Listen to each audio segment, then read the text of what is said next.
okviru tedna vseživljenjskega učenja na Ljudski univerzi Murska Sobota že vrsto let pripravljamo dan za kakovost. Kakovost ustvarjamo vsi. To je aktivnost, ko v enem dnevu poskušamo združiti aktivnosti na področju kakovosti izobraževanja odraslih. In letos smo ta dan namenili sodelovanju med zaposlenimi na Ljudski univerzi Murska Sobota. V predhodnih mesecih smo namreč naredili samo evalvacijo na področju 3 kazalnikov kakovosti in današnji dan namenili temu, da smo poskušali ugotoviti, z katerimi aktivnostmi lahko pridemo do boljših rezultatov. Smo naredili 2 sklopa aktivnosti. V prvem sklopu z metodo vrtiljaka poskušali priti do idej in rešitev, kako napredovati naprimer na področju notranje in zunanje komunikacije, na področju organizacije našega dela, združevanja organizacijskih oblik.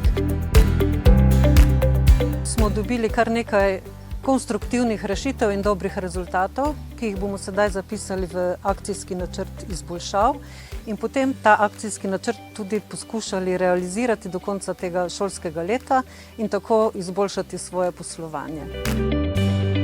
V drugem delu našega srečanja pa smo danes pokazali, kako smo aktivni in sodelovalni v timskem delu, tako da smo se razporedili v skupine. V skupinah smo dobili nalogo pripraviti nekaj jedi iz sestavin, ki jih je vsak naključno prinesel s sabo.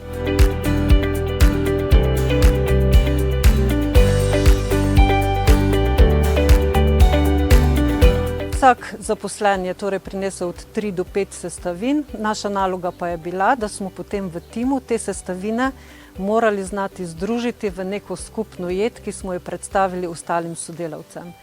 S tem smo nekako urili naše dogovarjanje in naše timsko delo in poskušali dokazati, da vsak v skupino oziroma tim nekaj doprinese in da je z kombinacijo vseh teh okusov in različnih stvari potem končni cilj oziroma končni izdelek toliko boljši.